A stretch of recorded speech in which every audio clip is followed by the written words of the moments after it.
नमस्कार और सुस्वागतम दोस्तों। आज मैं प्रोफेसर मनोज आप सबका स्वागत करता हूँ हिंदी इस विषय में। हिंदी इस विषय के व्याकरण विभाग का एक बहुत ही महत्वपूर्ण जो भाग है उसे हम आज अध्ययन करने वाले हैं। वो भाग है काल और काल परिवर्तन। हाँ दोस्तों, काल और काल परिवर्तन ये अपने व्याकरण में या किसी भी व्याकरण में बहुत ही महत्वपूर्ण ऐसा भाग है। काल का मतलब क्या होता है? काल का मतलब होता है समय। काल मतलब समय, टाइम। तो ये काल जो है और काल के जो प्रकार हैं और काल का परिवर्तन है, ये किससे ताल्लुक़ रखता है या किससे संबंध रखता है? अगर ऐसा पूछा जाए तो काल ये वाक्य में आने वाले क्रिया के रूप से संबंध रखता है। तो काल और काल के भेद किस प्रकार से हम कर सकते हैं? तो एक ही तरीका है और उसका एक ही मार्ग है, वो है वाक्य में आने वाला वर्ब या तो क्रिया। तो वर्ब और क्रिया जो होती हैं उससे हम वाक्य के काल का पता लगा सकते हैं। काल यानी क्या? तो काल यानी समय और जो होने वाली क्रिया है उस क्रिया को हम किस समय में देख रहे हैं, किस समय में हम समझ रहे हैं, उसे कहते हैं काल। वाक्य में जो क्रिया होती है वो क्रिया से वर्ब से उस वाक्य में होने वाली क्रिया या कृति हो चुकी है या हो रही है या होने वाली है। ये तीन भेद हैं जो हम काल को अध्ययन करते वक्त हम ध्यान में रहते हैं। जैसे कि वाक्य में होने वाली क्रिया हो चुकी है तो हम उसे कहते हैं कि ये भूतकाल है, क्रिया हो चुकी है यानी पास्ट टेंस है। अगर वो क्रिया हो रही है तो उसे हम कहते हैं कि ये प्रेजेंट टेंस है, मतलब वर्तमान काल है। और अगर ऐसा पता चलता है कि क्रिया होने वाली है आने वाले समय में या तो आने वाले दिनों में, कुछ वर्षों में, तो उसे हम कहेंगे भविष्य काल यानी फ्यूचर टेंस। तो काल का पता लगाने के लिए हमें वाक्य में आने वाला वर्ब यानी क्रिया को ध्यान में रखना जरूरी है। तो वाक्य के तीन भेद होते हैं। काल के तीन भेद होते हैं, माफ कीजिए, काल के तीन भेद होते हैं। काल के तीन भेद यानी कि पहला है जो हो चुका है, भूतकाल। दूसरा जो हो रहा है, वर्तमान काल। और तीसरा होने वाला है, वो है भविष्य काल। तो भूतकाल यानी पास्ट टेंस, वर्तमान काल यानी प्रेजेंट टेंस और भविष्य काल यानी फ्यूचर टेंस। ऐसे तीन काल के भेद हैं, काल के प्रकार हैं। तो ये काल के प्रकार जो है, वर्तमान काल, भूतकाल, भविष्य काल, इनके भी उपप्रकार हैं, उपभेद हैं। जैसे कि अगर हम लेते हैं कि वर्तमान काल, तो वर्तमान काल में सामान्य वर्तमान काल, सिंपल प्रेजेंट टेंस।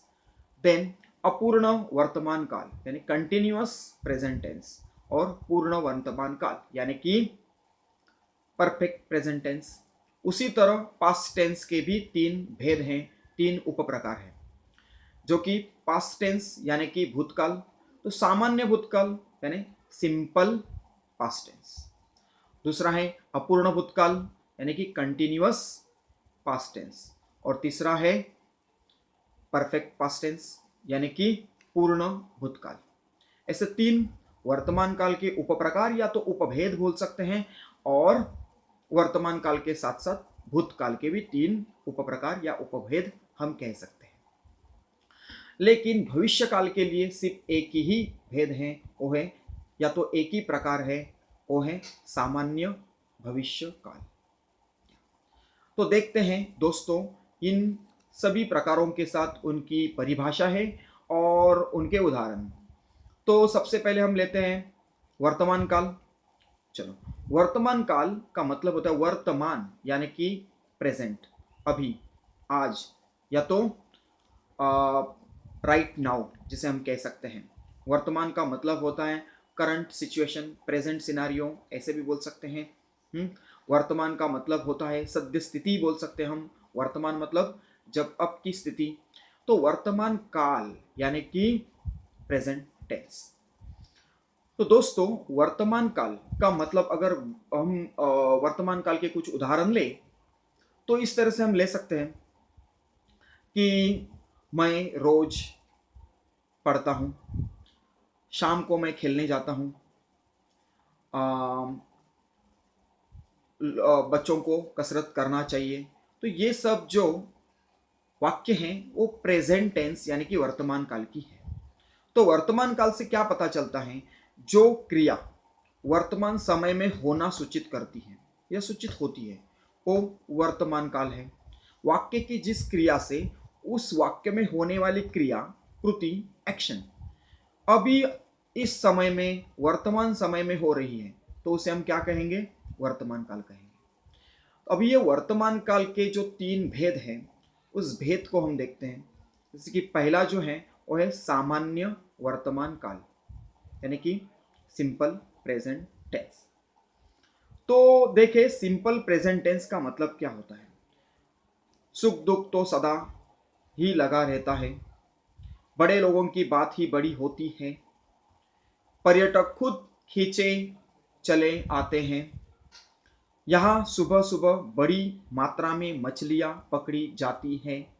ये जो वाक्य मैंने कहे उसमें रहता है, होती है, आते हैं, जाती है, इस तरह से उसका वाक्य का अंत था। तो ये वाक्य का अंत जो होता है वो मुख्यतः क्रिया होती है, वर्ब होता है। तो देखो, ये वाक्यों में से पता चलता है कि वर्तमान काल की ये सामान्य अवस्था का बोध होता है। मतलब जो जिस वाक्य द्वारा आज होने वाली क्रिया का संकेत मिलता है, जो होने वाली क्रिया का आज होने का संकेत मिलता है उसे हम सामान्य वर्तमान काल कहते हैं। सामान्यतः जो क्रिया होती है वर्तमान में रोज होती है, दैट इज हम कह सकते हैं कि एवरीडे एक्शन। मैं पढ़ता हूँ, मैं पाठशाला जाता हूँ, मैं घर में मदद करता हूँ, वह लड़का मेरे साथ खेलता है। तो ये जो क्रिया है वो सामान्य तौर पर वर्तमान काल में, वर्तमान स्थिति में होती है, उसे हम सिंपल प्रेजेंट टेंस यानी कि सामान्य वर्तमान काल कहते हैं। अभी सामान्य वर्तमान काल में क्रिया के अंत में आपने इन वाक्यों के द्वारा देखा ही होगा कि अंत में ता है, ती है और ती है तथा ते है, ये आते हैं। जैसे कि रहता है, होती है, आते हैं, तो ता, ती, ते और है, ये अंत में होने वाली जो क्रिया होती है उसे हम, ये एक ट्रिक है बोल सकते हैं, एक युक्ति है जिसे हम सामान्य वर्तमान काल को पहचान सकते हैं। अभी अगला जो अपना भेद है उसे हम कहेंगे अपूर्ण वर्तमान काल यानी कि कंटिन्यूअस प्रेजेंट टेंस। कंटिन्यूअस यानी कि क्रिया अभी तक पूरी नहीं हुई है या तो क्रिया हो रही है। जैसे इंग्लिश में हम कंटिन्यूअस को हम इस तरह से प्रेजेंट कर सकेंगे, जैसे कि I am teaching, you are learning, he is eating. तो इज, आर और उस वर्ब के साथ आईएनजी लगता है तो उसे हम क्या कहते हैं? Continuous past tense. तो वैसे ही जैसे कि कुछ उदाहरण के तौर पर, आज श्रमिक कर्तव्यपरायण नहीं हो रहा है, माँ बेटे को बुला रही है, जीवन निर्वाह के लिए अनेक व्यवसाय चल रहे हैं, भगवान खुद प्रकट हो रहे हैं। इन वाक्यों में हो रहा है, हो रहे हैं, इस तरह से हमने उसके अंत में यानी कि उसकी क्रिया का रूप देखा। तो इसकी हम परिभाषा इस तरह से ले सकते हैं कि वर्तमान काल में जारी जो क्रिया हो रही है इसकी परिभाषा हम इस तरह से कर सकते हैं कि जिस वाक्य द्वारा आज होने वाली क्रिया का खत्म नहीं होने का बोध होता है यानी कि वो क्रिया अभी भी चल रही है, उस वाक्य को हम कंटिन्यूअस प्रेजेंट टेंस कहेंगे यानी कि अपूर्ण वर्तमान काल कहेंगे। जो पूर्ण नहीं हुई है वो अपूर्ण है, यानी कि क्रिया खत्म नहीं हुई है, हो रही है, चल रही है। तो वह लड़का खाना खा रहा है, मैं बच्चों को पढ़ा रहा हूँ, बच्चे सीख रहे हैं। तो ये क्रिया हो रही है, इसे हम कहेंगे अपूर्ण वर्तमान काल। धन्यवाद।